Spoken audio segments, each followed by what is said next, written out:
Hello, everyone. And today on Tech AI Solution Podcast, we have a guest with us who is a pioneer in his industry of e-commerce. So let's welcome Jay from Embrace E-commerce. So tell us, Jay, what do you do and what your company do? Yeah, I appreciate the introduction. So I am the founder and acting CEO of Embrace E-commerce. Embrace is a best-in-class Amazon and retail media agency. So we operate across two divisions, Accelerator and Enterprise, which really means we serve everyone from early stage D2C brands who are just finding their footing to established brands like Lennox, which has been around since the 1800s. So we have a pretty vast range of clients, and that range is very intentional, for us. And the problems look different at different scales, but I think the fundamentals are still the same across all of the businesses that we manage. So we've been in business since 2017, and are at a really nice, like, exciting intersection of growth and scale. Thanks, Jay. It's been like 10 years now you've been in this industry. So let me put into a simple word. So if someone is looking to put their product on Amazon, for example, so how do you can help him and how does they gonna reach to you?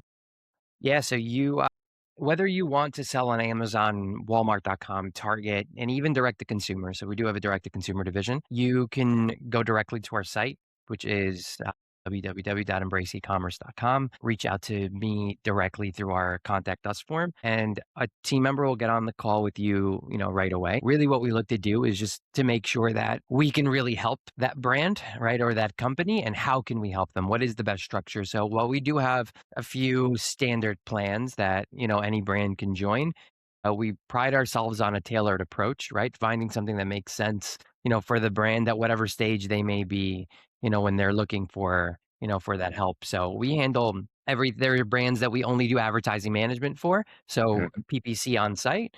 There are brands that we do absolutely everything, and we are their growth partner, which means everything from forecast and inventory planning, Mm-hmm. content, catalog management, managing your 4Ps, your media, both on Amazon and off Amazon. So we could do, very tailored engagements, and we could also act as a growth partner where we are really an extension of your team and help drive this business, which, we do a lot more with, I would say, private equity groups. So they just acquired a new brand. They Mm-hmm. don't yet have a team internally to manage it. We have the ability in under 15 days to deploy a full stack team to go in and help, have unlock growth right away, not in 30, 60, 90 days. Okay. So is there any threshold and under which like you work like if somebody is new to this industry or someone is very like old to this industry. So which one you pick? Like if someone is not selling that much of a product as of now. So do you still like accept those kind of clients or there is some certain threshold that a client has to cross in order to be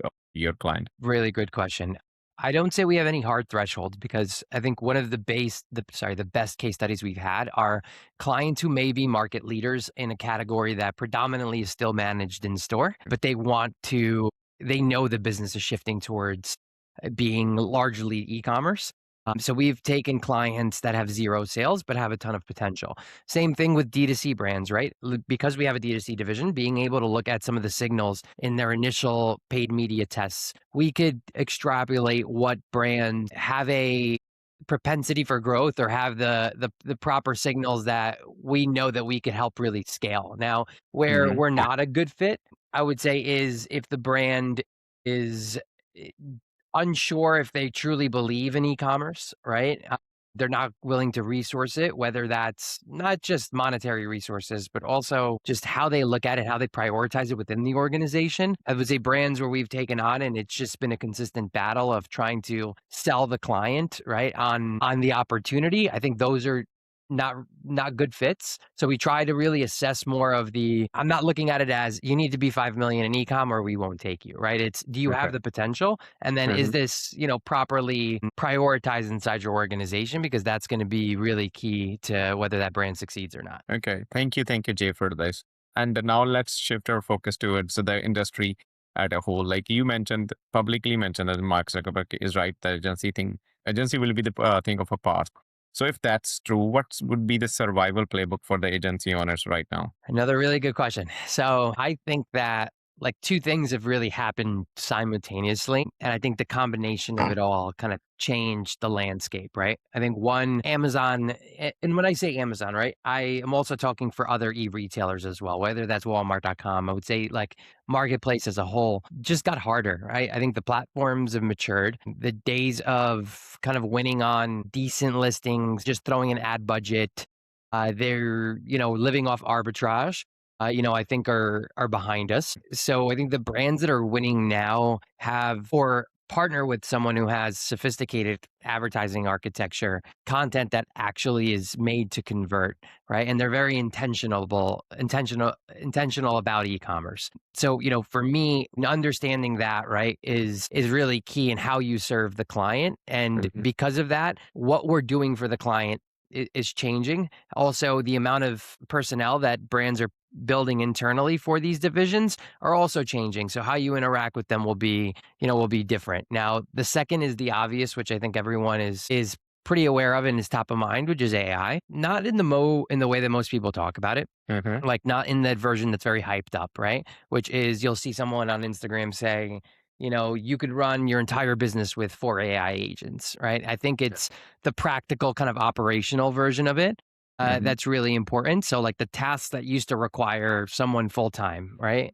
Or a manual offshore process that, we've built, over the last few years, that's all like up for automation at this point, right? So, really, what we're focused on as an agency and what we are believe wholeheartedly that will allow us to continue to scale into the future is just freeing up the non-value added tasks that we have on our plate as well as on our customers plates, and automating those really so we could free up for like what we call the human IQ portion of the business, right, where Yeah. we could look at things more strategically and then work backwards to the tactical. And I think that that's really how, things are changing, where you used to hire an agency because you needed headcount, you needed support, and then you also needed some expertise, right?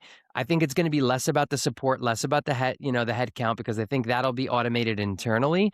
Hmm. And we're actually helping some brands, automate that, and more about how can my agency partner be the strategic thinker, live and breathe my business, and draw a natural line between what they're executing on and the insights that they're bringing and Yeah. what's going to be managed in house. And if both of those things are incremental Hmm. and they're flowing in a way that's integrated well, we're going to have it, I would say, more efficient processes. We're going to be able to take on more from an agency perspective, but we're also going to be able to do that without incremental costs back to the client. So for us, that's how we're really seeing that shift happen. AI is removing a lot of the noise, so our team can actually sit with the brand's business problems Okay. instead of spending their week on setup and reporting. Yeah, then thanks, Dave. For you mentioned that you're already building some automation for some of your clients. So if we talk about what do you like, where do you see these brands or agency like yours in 3 to 5 years? So you talked about AI in the marketplace, and do you think they are accelerating, consolidating the acceleration at this point of time? Where they will be in 3 to 5 years. What do you say? Yeah, good question. So I think that the consolidation piece is very real. I think it's happening. I think that there's a very meaningful number of agencies that exist today that won't exist in 5 years. Okay. And I don't think that's because the work just disappears. I think the work is going to be commoditized, right? Yeah. It's like I said before, it's going to get automated. I think what survives is going to be the two ends of the spectrums, right? I think the very large operators are always going to be there, right? They have enough scale to absorb a lot of like the commoditization and they compete on breadth, right? And ultimately, decisions that are just very like set in stone, right? Some agencies are the buy the media for brands and finance the media, right? So that's always going to be a component. And then you also have these large full service agencies that do everything for that Hmm. company. I think they're always going to be there. I think that the boutique specialists, right, where I think we pride ourselves on having a boutique feel with some scale behind it. Okay. I think the agencies like ours are genuinely just defensible. I think we bring a level of expertise and strategy that's, unmatched. And, I think we're going to be able to scale at levels that we weren't able to scale without raising capital, without a merger, Yeah. without any M&A activity. I think it's that middle that's going to get hollowed out. Now, on the brand side, I think that's for agencies. I think like what's most interesting to me is the shift on the brand side, right? Because I think we're I've been preaching e-commerce since 2014, 2015, right? I Mhm. was at large FMCGs, kind of leading teams there. But I think we're finally entering a period where this isn't something that is an afterthought or even something. When I say something, I mean e-commerce. We're paying an agency for a service to take care of it. It really needs to live and breathe inside the organization, especially in competitive categories. And I think brands are going to be making real investments into knowledge capital, their own Mhm. frameworks, their own, internal systems. And agencies just have to shift in how they fit into that model and where they're adding their value. So I think, between both of those things, there's going to be a lot of operators today that are just purely filling a role for the brand, but are not adding a level of value that's incremental to what they could just replace tomorrow. I think those operators are likely going to exit, and we're just going to see a consolidation where like brands are better able to understand what true value an e-commerce agency brings to them, not just I need one because I've always had one. Okay, that's a very good perspective from a business leader like you for the future as well. So let's talk about your journey so far. So I would like to know what is your biggest decision that you have made for the e-commerce that has a high impact on the operations. Really good question. I think for me or for our agency, it was building out a lot of the operational and like the content capabilities like early and doing that more in a way that would make sense for us. And I'll take a step back. So we have a content division which has everything from graphic designers, video editors. We have a full service content studio. I built this agency on a model of being asset light, right? And being very lean. So I could provide the best cost to our clients as possible while still, maintaining a high level of personnel. We built these division or I would say parts of our agency because we were building brands as well internally. But for us now, when I look back 5 years ago when I kind of started, building out these extended capabilities, I'm very thankful that I did because we're making strategic decisions, for the brands and providing strategic insights to the brands. Now, the Uh-huh. honest truths are, we were giving some of these decisions, but there was parts of the framework or even parts of the ecosystem that we didn't control. So, okay, your guys' content is not best in class, right? That's currently what we're seeing from a metrics perspective holding us back. But Okay. they didn't have vendors in place to get content done efficiently, whether that was graphic content, video content. So we were making a lot of these recommendations that were being lost in the individual silos. Whereas now, the when we make a recommendation to the client, we could go ahead and actually fulfill that recommendation with our own team, whether that's executing on an e-commerce video or executing on A plus content, which also lowers our risk, right? Because we then are able to own the full ecosystem and every pillar. So ultimately, these decisions or these pieces of content were affecting our performance, but they weren't in our hands, right? And I also, wasn't able to provide them with an exorbitant list of other service providers, right? Because usually agencies were holding that for their clients. So I think that for me as a business decision was, something that went against my thesis of don't just build because the industry has it, right? Uh-huh. We built it for our brands, then realized that there was a true gap with our clients. And now we do have a full service stack that if a client wants to go to 0 to 100 and do everything from advertising to content creation, we could do it in house. And they have one single source that they could speak to that is handling all aspects that touch our business. That's what I expect from a business leader like you.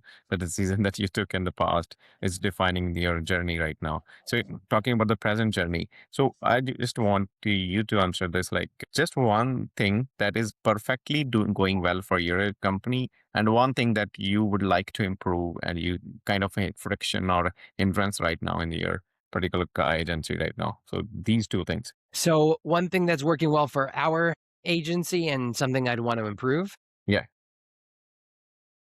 I'd say something that's working very well for us is I would say data and insights being almost completely automated. Mhm. I think that's working really well because it's freeing up our time to focus on not just on the what's going on, but on the why and then the what now, which, has been a real game changer for us. So we used to spend about 40 to 50% more time than we do now on understanding the data and analytics and the insights and reporting. That Hmm. being completely automated, I think has been very value added, especially because it's allowed some of our analysts to flex different muscles, not Okay. just focus on, let me figure out what's going on, but we've been able to transition some of them into account managers because they've had more time to deal with the actionable insights versus just, processing those. So I think, automating that has been a game changer for us. What's not working, as well, I think in the same breath is like analysis paralysis. Okay. And because of the plethora of insights that we have, Yeah. figuring out which ones are actually moving the needle or the prioritization of those, I Hmm. think is a bottleneck. It's funny because we got very efficient, and through that efficiency, we've created a bottleneck because we have almost too much data at our fingertips. Yeah. So I think that needs refinement, and what I've realized is that needs refinement by client, because what matters to each client is going to be different. So I think that's something that we're still working through. How do we prioritize the insights that we have? Which Hmm. ones are repeatable, and which ones we have to do maybe once a month or once a quarter versus once a week to make sure that we're making the proper decisions. So same subject, Yeah. you have a good and a bad that comes from that. That's a perfect answer, I would say, Jay. So because the both side, the data you mentioned, that data is one side, data is working very well, dashboards are working very well, and you are able to see what's going on. And on the other hand, you also need an insight, like which exact the data I need to look at in order to improve. And being a data engineer in the past, I know the problem of this one and how we can solve it. So coming back to that discussion now let's talk about the industry, not just the industry. Let's talk about your company right now. This one probably would be my last question. So where do you see your agency in next 6 to 12 months? What are the things that you had ever had here in mind for the goals of your agencies right now? Yeah, I think so this would be more of like what our main focus is over the next 6 to 12 months. Really, I've struggled with this question because kind of to the example I just gave you, I've got more insight, I've got more data than ever before, right? And Mhm. it's just truly like, and I went through this exercise over the last, I would say, 3 months, and really just getting into this new year, knowing that I want to be ahead of the curve and I want to pivot before, other agencies, do. I think for me, it's going to be, I would say, twofold, right? One is building AI as a true operational layer and not Okay. just a tool, right? Like I think when I say the term operational layer, I really mean it, because right now what I see going wrong, and even when we're helping implement this to our clients, is it's being used in silos, versus, and we used to say this about e-commerce as a whole, right? Like it's not about insertion, it's about integration, right? So, for me, that's something that is top of mind, because while it's helping, to the example I gave before, it could also break us, pretty Yeah. easily. So, I'm making sure that it has its proper role in place across each function of our business, and what is the depth that we're using it across each function, and then really how is my team interacting with it. So, for me, that's my primary, focus. I would say it's twofold. It's building out our advisory practice, Okay. something we've been doing for private equity clients for the last 5 years, Hmm. somewhat informally, right? Going into portfolio brands, helping them with diligence, but then also helping them once they've acquired a business, like, how do we help layer in not just an agency, right? But how do we layer in an operating partner that can help scale from the second you acquire that business? That's becoming more a larger part of, who we are today. So our goal really is just to formalize that division and have deployable teams that we could drop into any brand, and I would say any brand and any even private equity group that Hmm. will allow us to go in and operate for them on day one. Everything from a head of e-commerce to a data analyst. So, we've been informally doing this, and we're finally launching it as a true service. Okay. So I've spent a lot of time refining that to make sure that I can keep quality across all of my different pods, similar to how I built the agency. Yeah, that's definitely good option. And along with that, also you also have in mind, like, are you onboarding a new clients? Like, you're willing to onboard some new clients as well as a part of your goal as a, in the future? Yeah, 100%. Yeah, always. We we're always looking to grow. We've just added some headcount where, it's gone a lot further because we have automated a lot. So I think we're in a Okay. really nice place to scale. For us, it will always come back to, is it a good fit for us and is it a good fit for the client? Right? Like, are we a good fit? We're the first, I would say, we'll be the first ones to tell you, like, this isn't a good fit. I don't think we can help you. Yeah. Because candidly, we really focus on and are known for turning brands around, getting brands out of distressed situations because we're so operationally focused. So, we're not just going to spend ad dollars. So for us, it's, just as long as the client's a good fit, we are, definitely willing to take on more. And with the way we've built our business, we can take on everywhere from smaller clients. Like, we have some D2C clients now that have 3 SKUs and are doing exceptionally well.